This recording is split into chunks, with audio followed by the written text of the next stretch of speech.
great honor for me this evening to be addressing you on the role of the Indian Army in the state of Jammu and Kashmir, and with special reference to the Armed Forces Special Power Act. I shall cover this in a short period of about 25 minutes so that I don't take too much of your time.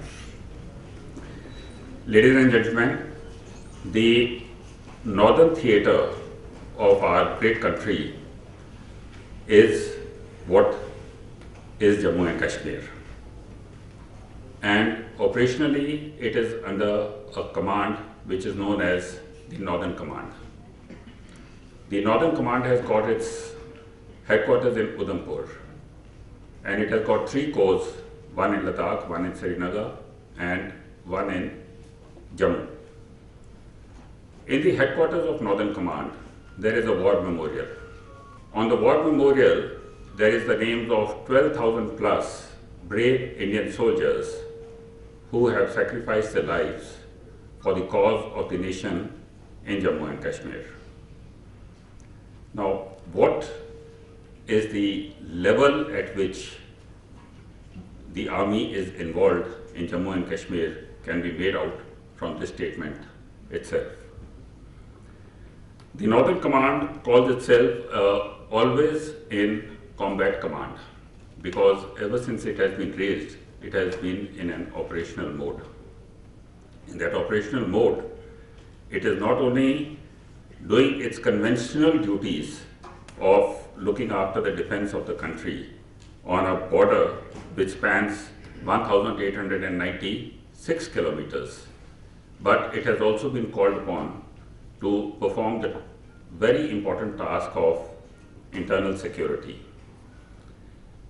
which has been perpetuated by a very inimical and diabolic neighbor bent upon bringing in the cult of terrorism into the state of J&K and southwards into the rest of India.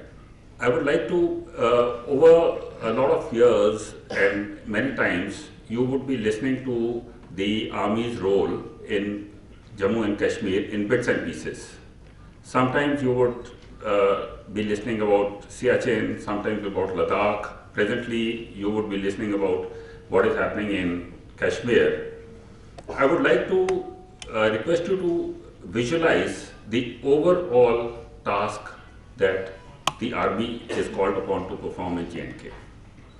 Imagine a force, an operational command, which has to function from the glaciated terrain of Siachen, where the temperatures are minus 50 degrees centigrade, come downwards to the cold desert of Leh, which is cut off from the country for 6 months in a year, onwards to the valley of Srinagar, which has got thick forestation and is also snowbound for a major period of time, across the Pir Panjal into Poonch Rajouri, which is hill terrain, very densely forested, and then down to the plains of Aknoor and Jammu, which, it is the other side of the temperature, plus 46 degrees Celsius. Now, all this has to be looked after by this command simultaneously.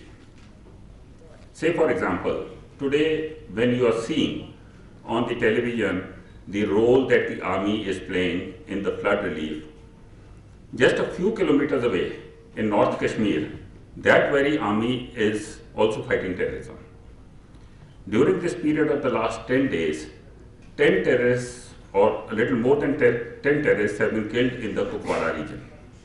So this is happening in Kashmir itself. Imagine what is happening in Siachen, imagine what is happening in Ladakh. There is this face-off in Shumar. So therefore, it is a very huge operational responsibility that the army has in Jammu and Kashmir. And it is also a very massive logistic exercise. Now, why I'm making this point is, I'll drive home the point that there is a lot of talk which goes around about Jammu and Kashmir being the most militarized zone in the world. With this kind of a scenario, with such diverse terrain and the fact that there is no rail connection over there, please try to imagine the logistics involved. Everything has to go by road. Where it doesn't go by road, it goes by mules. And in most places, it also means 2 or 3 days of traveling by foot to feed the soldier. So a very sizable portion of the army in Jammu and Kashmir is involved in logistics. And this will happen whether the state is under Armed Forces Special Power Act or not. This much of force level has to be over there. So all this, this is a bogey of it being the most militarized zone in the world. The country has got the right to put as many troops as it wants to in any portion of the country that it wants to. Nobody can take away this right from us. It is a matter of threat perception. So we have to cut out this argument at its roots.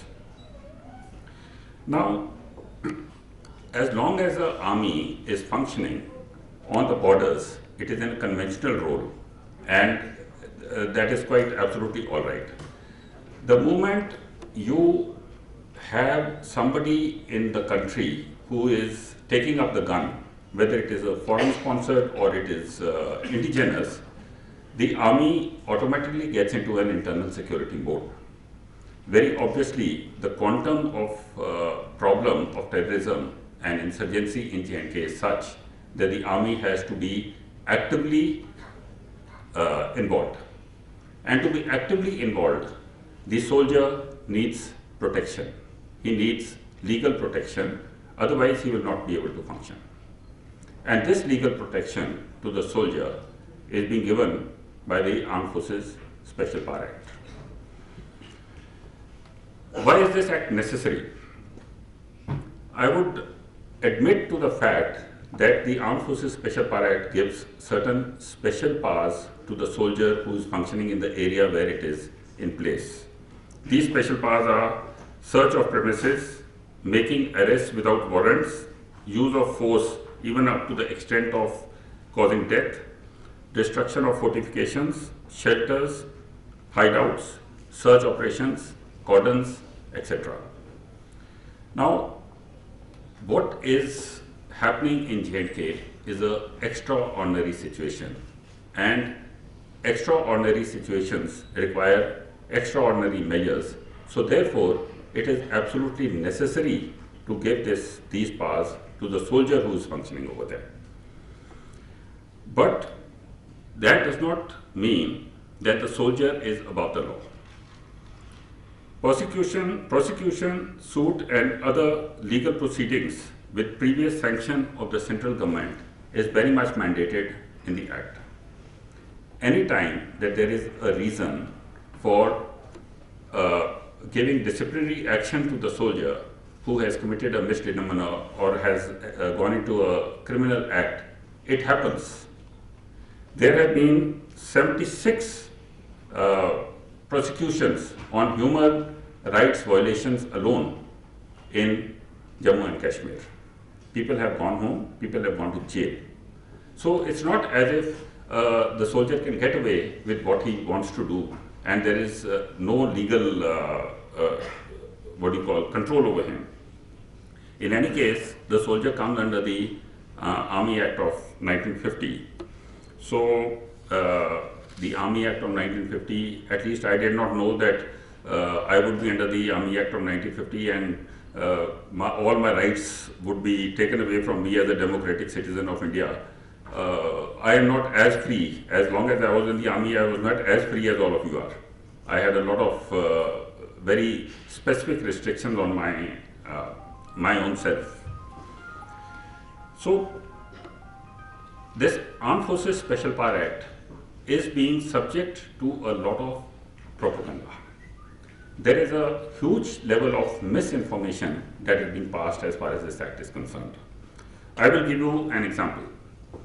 The first budget session of the new government coming into power, as the parliament was convened, one of the first questions that was raised was on the Armed Forces Special Power Act. The question was whether the government proposes to review the Armed Forces Special Power Act, if so, the details thereof, and if not, the reasons. This was asked in parliament. The government, in a written reply by Minister of State for Home, Kiran Rijiju, was refreshingly direct and candid in making it very amply clear that it did not consider the time to be appropriate for withdrawal of the Act. And this, the government said that it is making the statement on the recommendations of the security forces employed in Jammu and Kashmir. As soon as the statement came out, Chief Minister Umar Abdullah had something to say to it. And what was that? For some people, the appropriate time to revoke AFSPA will never come. They are so fond of such laws that even if there is a total peace here and no incidents of violence are reported, then also they will come up with some reason so as to continue the laws. This is what he said. Now, this is not the first time that Saifuddin Soz, as the president of the Pradesh Congress Committee and of a party which itself was not in favor of revoking the Act, went on record to say that the time for deliberation on the revocation of Armed Forces Special Power Act is over, and now the Act needs to be lifted from some areas without politicizing the issue. Now, who was politicizing the issue? I would leave it to you to understand that. This is not all. In Jammu and Kashmir, a whole lot of incidents are used as catalysts to come up with this demand. Say, for example, in 2003, there was this incident in Gul Ramgarh area, which falls south of the Pir Panjal, right next to the Jawahar Tunnel, where there was an allegation of desecration of the Quran. Along with this allegation, there was a massive build-up by the vested interests to discredit the security forces and to call for the removal of AFSPA. The situation was saved by the maturity and restraint on the part of the security forces at that point in time. Now, there is a pattern in all this. Whenever there is no other very big political agenda which is available with certain interests in Jammu and Kashmir, they rake up the issue of the Armed Forces Special Power Act. Whether it is the separatists or it is the mainstream political parties over there or whatever, they will come up with this point just to stay in the limelight. And when there is no other issue, they forget about it and put it into the back burner. During the campaigning for the parliamentary elections, Chief Minister Umar Abdullah and the National Conference did not even once refer to AFSPA because they were fighting the elections on the agenda of development. They lost the elections, and suddenly AFSPA came center stage all over again. And now there is a problem, so it is dormant. After a while, when the rehabilitation process starts, once again this matter will come up because now the army has gained so much of goodwill over there. Attempt will be made. It has already started actually. An attempt will be made to discredit the forces further. This is an agenda which has to be, they have to keep in mind all the time. Ladies and gentlemen, the facts are, put aside this propaganda, the facts as the way I see them are that there are no voices heard against AFSPA in the Jammu region and the Ladakh region. Stringent calls for its repeal are emanating only from a few districts of the valley. There are no incidents reported of misuse of the provisions of the Act by the armed forces in a major segment of the state, which is the Ladakh and the Jammu region. There are no incidents reported. They are all from the Kashmir Valley. The provisions of the Act are invoked by the security forces only when and where the need is felt. Under normal circumstances, the Act does not affect the local people. Now, there is another very big misnomer which is going about that AFSPA is a very draconian law. Yes, the law has got certain restrictions that is imposing, but you must understand that even in developed countries, they have modified their laws and made them more stringent to meet acts of terrorism. Sweeping powers, much more stringent than what are contained in AFSPA, have been given over there. Two of these I will quote as an example. The first is the Patriot Act in the US, and the second is the British Anti-Terrorism, Crime and Security Act of 2001, and the British Prevention of Terrorism Act of 2005. Under these statutes, the government can carry out foreign intelligence surveillance, electronic communication surveillance, money laundering control, bank secrecy, confiscation of property, delay the execution of a warrant, and also have a check on the resident foreigners suspected for terrorism who can be interned without trial, allow the Home Secretary to impose control orders on people who are suspected of involvement in terrorism. This is what is happening in developed countries. One more very interesting example that I will give you, it comes from Pakistan. In Pakistan, there is an act called Actions in Aid of Civil Power Regulation 2001 for FATA. By this law, the powers which are vested upon the Pakistan Army are detention for 120 days, indefinite imprisonment of persons from tribal areas, trial of civilians whom they consider to be terrorists by military court. The testimony of any military officer should be deemed sufficient to prove a person's guilt. Anybody who speaks or is deemed to be going against the Pakistan Army can be killed without recourse to a judicial trial, and no questions will be asked. So, if Pakistan is talking about the draconian nature of the AFSPA or their vested interests over here are creating such a shindy about it, this is what is happening in the country. Take it for a minute that there can be a reason, a time will come when Armed Forces Special Power Act is to be removed from the valley, since the situation over there is improving.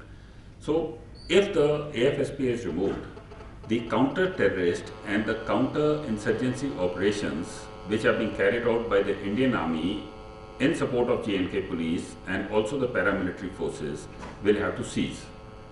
The Indian Army, without the support of this act, cannot carry out any counter-terrorism or counter-insurgency operation. So it will go back to barracks. If the Indian Army goes back to barracks, somebody has to take on the responsibility.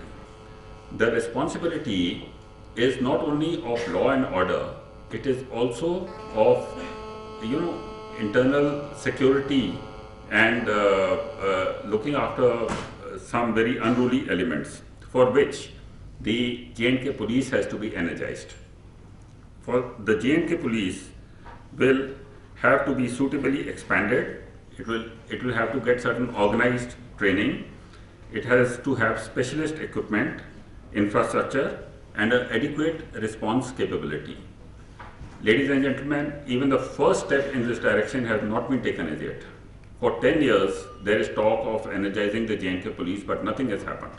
J&K police cannot take over the duties in Jammu and Kashmir. So if J&K police cannot take over the duties and the army is not allowed to do so, how is the state going to function? That's a question which has to be asked. There is also a lot of talk of partial revocation of Armed Forces Special Power Act. कुछ जगह में रखेंगे, कुछ जगह में नहीं रखेंगे, क्योंकि there are some places which are deemed to be safer, the other places are not deemed to be safe. So I will just give an example of how this can happen. Suppose there is an army convoy going from place A to place B, place C, and in between there is place B, which is say Srinagar city, which is deemed to be absolutely clear, and there is no need for Armed Forces Special Power Act over there. So what happens? The soldier, the convoy starts from this side. When they reach the outskirts of Srinagar, everybody closes their weapons, they sit inside, they take away their jeeps, and there is no road opening. And what if there is an attack? What will happen? How will the people defend themselves? If they defend themselves, then they will say that they have broken the provisions of the Armed Forces Special Power Act. Ladies and gentlemen, the onus of laws and statute is on the state. The terrorist does not have any such compulsion on himself. He can go from one place to the other at will. So how can you have a partial revocation? So the army has said that either it is complete revocation or it is nothing. It cannot stay somewhere in between because it is simply not feasible.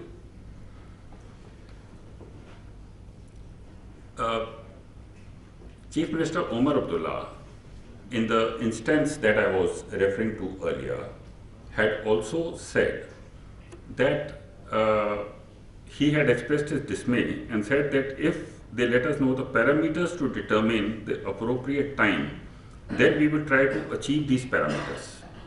So I have my own set of parameters that I have prepared, which I would like to share with you, that how this can be done. 1. There should not be a single terrorist, foreign or local, operating in the state. 2. There should be no ceasefire violation. 3. There should be no infiltration bid across the border. 4. The terror structure operating against India and Pakistan should be totally dismantled, and terror mongers like Hafiz Syed, Maulana Azhar, Syed Salahuddin should be behind bars. 5. The separatists should give up their politics of divisiveness and disruption. 6. Peaceful democratic activity should become a norm in the state. Now, if somebody can bring about these parameters in Jammu and Kashmir, then there can be a thought of revoking this act and the army going back to its normal duty of looking after the defense of that huge line of actual control, line of control, and the international border, which is a very onerous duty by itself. The army would be very happy to do that, but unfortunately, these parameters are nowhere near being met at this moment. There is also a lot of talk about the army as a recommending authority, that it is the army which does not want the Armed Forces Special Power Act to go. The army just gives its assessments to the central government, and along with the assessments it gives the recommendations. The responsibility for taking a decision on these assessments rests only on the central government. If the central government tells the army that you are no longer required to go in for counterinsurgency and counter-terrorist operations, the army will be very happy to go back. So to put this decision on the army and give a misinformation that the army loves to be over there and do these counter-terrorist operations and lose its people and add one more name onto the war memorial in Northern Command, I think it is being a little unfair on the forces. Now I think everybody is getting a little tired, so I will culminate my talk by giving you a small personal anecdote in this thing. A very long time back, when I was a major, I was also posted on the Jammu border as part of Op Rahat, Op Rakshak, which is under Armed Forces Special Power Act. At that time, ladies and gentlemen, I did not even know what Armed Forces Special Power Act is all about. My men did not know. The people whom we were sitting with, the civilians and guarding the place under Op Rakshak, they also had no idea about what Armed Forces Special Power Act is. The soldier does not function with laws. The soldier is given a particular task and he goes and completes it. मेरे को armed forces special power act का तब पता लगा जब मैं कहीं as a colonel I got posted in northern command and I got into this business of media. Then I came to know that there is something known as armed forces special power act and it has got certain influences on me. As long as I was fighting in the ground, I had no idea. The same is the case now also. If you go to the higher reaches of Kashmir or any such place, nobody knows. आप किसी भी एक कश्मीरी को जाके कुपवाड़ा में village में किसी को भी पूछ लो कि ये आर्म फोर्सेस, मैंने पूछा हुआ है, I have asked this question when I roam around, कि armed forces special power act के बारे में आपका क्या ख्याल है? They have no idea. So the whole thing is being built up only from a small segment of the political leadership which has got a vested interest. That's about all that is over there. And your soldiers, our soldiers, ladies and gentlemen, they are very, very God-fearing people. They are very disciplined. To say that every second day they are committing a human right violation. Incidentally, let me tell you that in the last 2 years, according to the data with Northern Command, there has been no human right violation in Jammu and Kashmir. So this zero policy, which started with Dr. Manmohan Singh of zero tolerance, is very much applicable. and it is showing its effect on ground. So I suppose the army has got a role to play over there. The role also consists of a very humanitarian aspect of Operation Sadbhavna, and helping in the development process and helping in natural calamities and things like that, apart from its operational role and counterterrorism. So it should be allowed to function that way. That's the way I feel about the whole thing. Thank you very much, ladies and gentlemen. Thank you very much for your time.